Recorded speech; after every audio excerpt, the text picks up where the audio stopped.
In a world where our phones never stop buzzing and everyone seems to want a piece of our time, have you ever just wanted to hit pause and be alone? Today, we're diving into the simple beauty of solitude. We'll share some age-old tips that teach us how being alone isn't about being lonely. It's a powerful way to recharge, reflect, and grow. So, stick with us, because by the end, you might just see solitude in a whole new light and find the peace you've been searching for. Picture this: the streets of ancient Rome, bustling with traders shouting over each other, chariots rumbling down cobbled lanes, and politicians engaged in intense debates. In this chaotic scene, one might wonder how anyone could find a moment of peace. Yet, nestled away from these clamorous streets, Stoic philosophers like Seneca found profound value in the quiet embrace of solitude. Let's clear up a common misconception. Solitude is not synonymous with loneliness. Where loneliness is a void, solitude is an embrace, an opportunity. The Stoics, despite living in one of the most vibrant empires of history, understood this distinction deeply. To them, being alone was not a dreaded state, but a chance to engage in a meaningful dialogue with oneself. It was an occasion to dive deep into the waters of introspection, explore one's fears, desires, and aspirations, and emerge with a better understanding of one's place in the grand tapestry of life. Now, here's a curious tidbit. Seneca, despite being among the wealthiest and most influential men in Rome, regularly practiced periods of voluntary simplicity. He would step away from his luxurious surroundings, don simple attire, and dedicate time just to think, reflect, and be with himself. This ritual wasn't about shunning wealth or society, but about grounding himself, reminding himself of life's basics, and understanding his own mind, without the constant noise of external influences. In our modern era, filled with unending notifications, crowded cities, and the relentless pace of life, the Stoic practice of embracing solitude becomes even more valuable.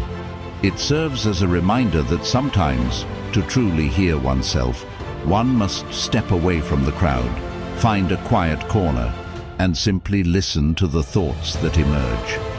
Remember the Stoic wisdom. Find solace in solitude, not as an escape, but as an enlightening journey into yourself.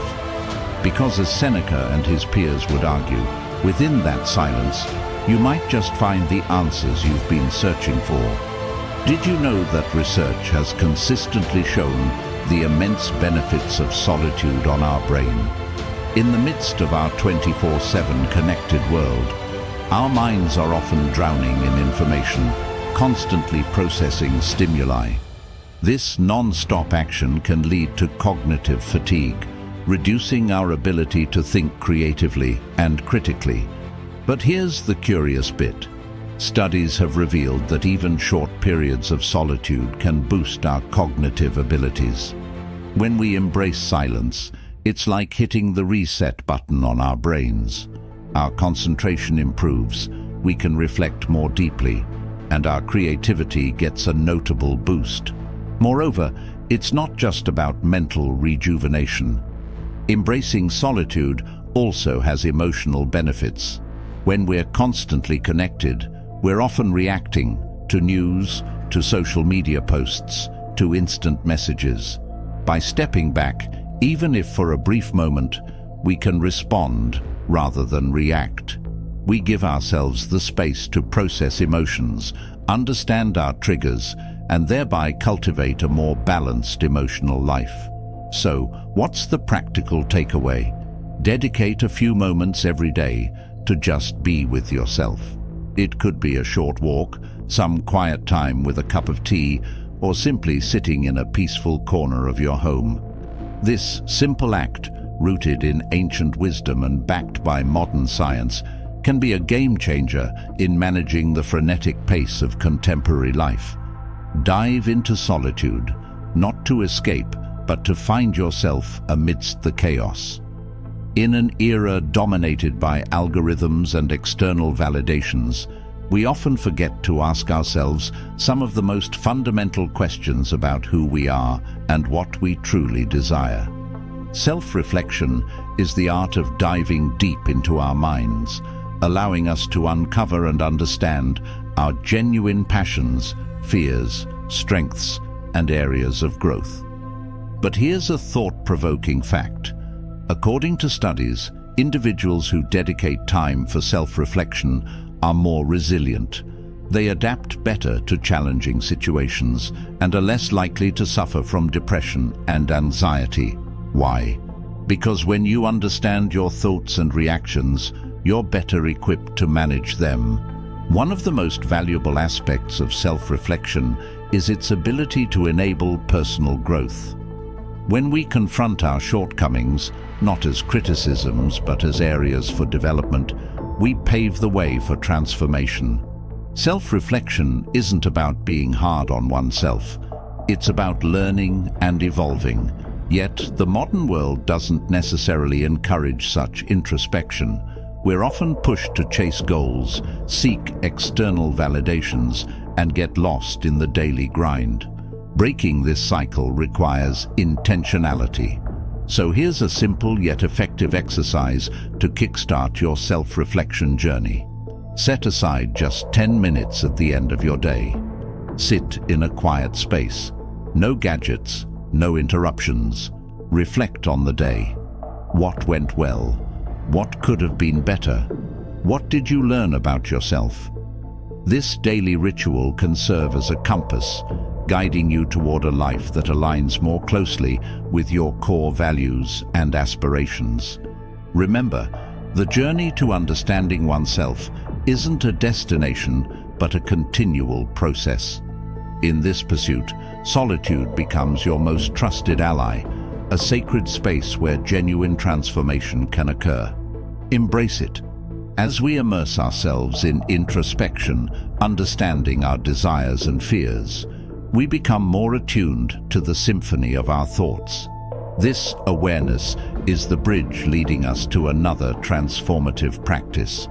In the stillness of solitude, every thought echoes louder, each whisper of the mind becoming a pronounced shout. This amplification isn't a source of chaos, but an invitation, an opportunity to truly listen. For when the world's noises fade, what's left is the raw, unfiltered dialogue of our innermost thoughts. Marcus Aurelius, the philosopher king, once observed, "The soul becomes dyed with the color of its thoughts." Imagine each thought as a drop of paint, coloring our inner canvas. In the quiet moments of solitude, mindfulness acts as the discerning artist, choosing which colors shape our inner world. But what does it truly mean to cultivate mindfulness in this context? It's not just about listening, it's about understanding, engaging with our thoughts, not as mere spectators, but as active participants. It's about discerning which thoughts serve us, which ones limit us, and learning to gently steer them towards a path of positivity and growth. The beauty of mindfulness is its transformative power, the power to turn introspection into actionable insight. And this journey begins with a single, attentive step into the realm of our own thoughts. While mindfulness might seem like a trendy buzzword today, its roots stretch back thousands of years, intricately woven into various cultures and spiritual practices. At its heart, mindfulness isn't about trying to halt the waves of thoughts, but rather learning to surf them gracefully. Have you ever noticed that it's not always the loudest sounds in a room that capture your attention, but often the most significant? Similarly, amidst the clamor of our thoughts, it's those that hold deep meaning and emotion that tend to resonate. By cultivating mindfulness, we learn to differentiate between the mere noise and the melodies of our inner symphonies. Yet, this isn't just about personal insight. Being mindful alters how we engage with the world.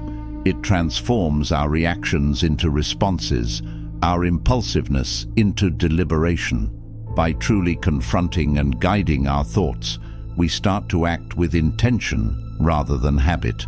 Embracing this practice might seem daunting, but remember, mindfulness is a journey, not a destination. It's about progress, not perfection. And with each mindful moment, we grow stronger in understanding ourselves and navigating the myriad of emotions and thoughts that define the human experience. So, how does one truly cultivate mindfulness in a world that's constantly in motion?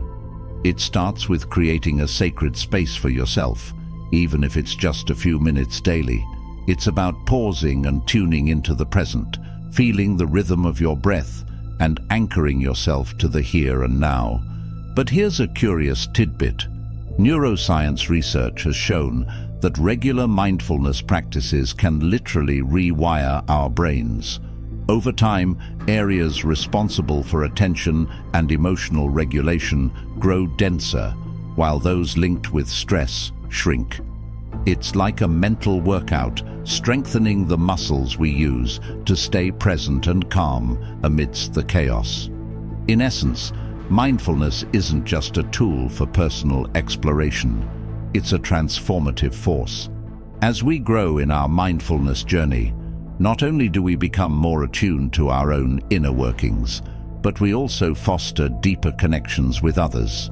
We listen more intently, empathize more deeply, and act with greater compassion. Marcus Aurelius once said, "You have power over your mind, not outside events. Realize this, and you will find strength." By cultivating mindfulness, we unearth this power, learning to shape our thoughts and, in turn, our realities. Remember, every moment offers an opportunity to be present, to be mindful. Seize them and watch as your world transforms.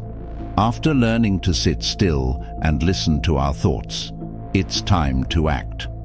What can we do in those quiet moments? In our modern age of endless streaming and scrolling, it's easy to get caught in a cycle of constant consumption, but there's a profound difference between passive consumption and active creation. While consumption is easy and often mindless, creation requires effort, intention, and a touch of inspiration. Imagine the satisfaction of finishing a book versus reading one, or the joy of painting a scene versus simply viewing one on a screen. Now, don't get me wrong, there's value in consuming art and knowledge. However, creation lets you leave a mark, a legacy. It allows you to express who you are and what you stand for. It's in these moments of solitude that many of the world's greatest thinkers, artists, and innovators have found their most profound inspirations. They didn't just consume the world around them, they contributed to it. As Seneca wisely put it, "If you live life right, it's long enough." So why not use that time to craft something from the heart?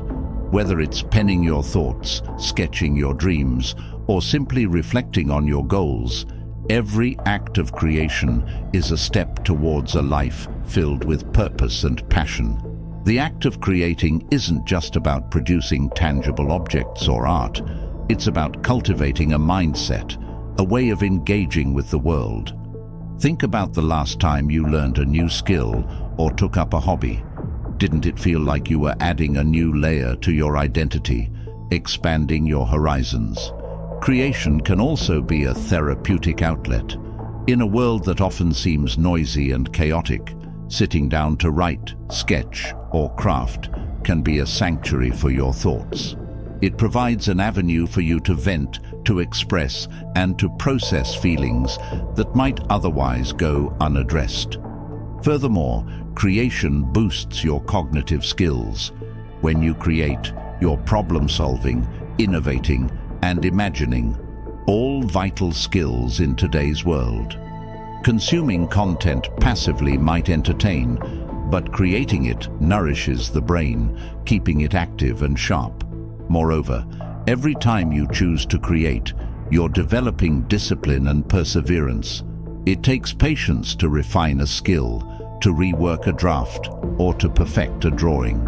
But with each attempt, you're not only improving your work, but also strengthening your character. Embracing the creator's mindset also fosters a deeper appreciation for the world around you. When you've struggled with a piece of writing or art, you tend to value others' creations more, understanding the effort, passion, and dedication that went into them. So next time you find yourself alone, resist the immediate urge to consume. Instead, challenge yourself to create and witness the transformative power it brings. Let's put it into perspective. The moments you spend alone are unique pockets of time, irreplaceable treasures in a fleeting existence. Do you want to remember them as mere intervals of passive consumption or as instances of active creation? By consciously choosing to create, you're taking charge of your narrative, one brushstroke or sentence at a time. And isn't there something profoundly satisfying about seeing something that didn't exist before come to life because of you?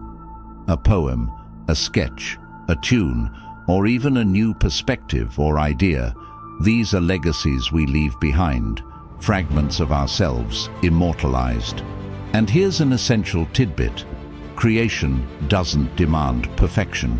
It's not about crafting the next masterpiece each time. It's about the journey, the process, the joy of letting your thoughts flow and your imagination run wild. It's about taking risks, making mistakes, and learning along the way. Reflecting back on Seneca's wisdom, the richness of life isn't necessarily in its length, but in its depth. By creating, you delve deeper into understanding yourself and the world. Each act of creation is a step towards living a more intentional and fulfilled life. So, the next time solitude graces you with its presence, embrace it as an invitation to create. Make it count, and let your unique expression echo in the corridors of time. In the vast tapestry of life, solitude is not just a thread, but a golden strand that weaves through our very essence, enriching our soul's fabric. Far from being an empty space or void, solitude offers a profound realm of introspection, a sanctuary where our deepest thoughts take flight and our truest selves emerge. It's in these unadulterated moments, away from the cacophony of the world, that we find clarity, strength, and unshakable conviction. Remember, every great thinker, innovator, and visionary has had moments of solitude that became the crucible for their brilliance. It's the silent, introspective moments that have birthed the loudest revolutions and sparked the most luminous ideas. Embracing solitude is not about disconnecting, but about reconnecting with ourselves, with our dreams, and with the boundless possibilities within us. So, as you venture forward into the cacophony of life, let solitude be your compass, guiding you to a haven of self-discovery and empowerment. You are not alone in your aloneness. You are accompanied by the infinite power of your own spirit, the echoes of your dreams, and the limitless potential that resides within you. Let the stillness speak, for within its whispers lies the roaring anthem of your boundless strength and purpose. Life can get tough, but we all need a quiet moment now and then. That pause, that moment with yourself, is more valuable than you might think. It's not about stepping away from the world, but about giving yourself a space to breathe, think, and recharge. Think about it. The best ideas and the clearest decisions often come when we take a moment for ourselves. It's in that silence that we truly hear what our heart is trying to tell us. So, when life gets a bit too much, don't forget to take a break. You're not alone in those moments of quiet. You're in the best company possible, yourself. In that silence, you'll find the strength and direction you need to move forward. Stay strong and move ahead with confidence. I hope you have enjoyed and found value in this video. If you did, don't forget to give it a like, and subscribe so you don't miss any future content. Every like and subscription helps us keep growing and delivering more and better content every week. Thank you for your support, and we'll see you in the next video.